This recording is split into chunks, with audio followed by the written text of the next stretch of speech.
ajo nuk është tërheqje, do të thotë se tërheqja dihet se ç'është formulohet dhe një tërheqje e tillë nuk i dërgohet një njeri i cili nuk është më kryetari i kuvendit.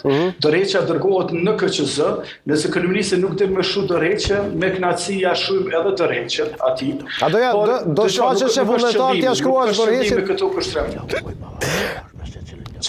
Që me Po vazhdo. Do të thotë këtu ekziston një tendencë, këtu ka ekzistuar një tendencë. Gruda eksperti për cilin nuk paragjykoj si ja lejoj vetes me paragjyku, Gruda ju ka thënë disa nga ju pas rastit në komision se po e citoj ju thash jemi gabim.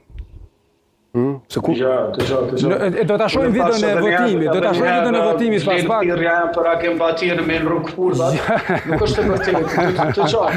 Dëgjoj. Unë mendoj që ju duni më shumë me u konsultu me zotin Gruda. Ka marrë pjesë në komision dhe të gjitha vërejtjet i ka bërë në komision, sepse dëgjoni, unë po duhesh me citu nenën 26 të ligjit të qeverisë të cilën e ka miratu dhe ka insistuar me miratu Albin Kurti. Nenën, do të thotë, nenën 26 është kështu.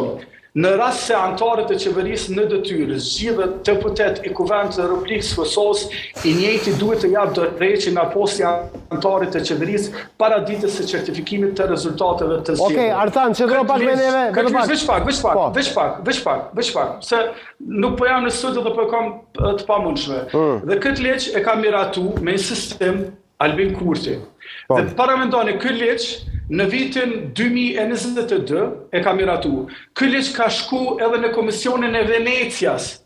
Dhe në ndikimin e këpurdhave të Agim Batirit, këta kanë me dalë me thonë, ato e kontrollon e PDK-ja. Edhe Komisioni e Venecias...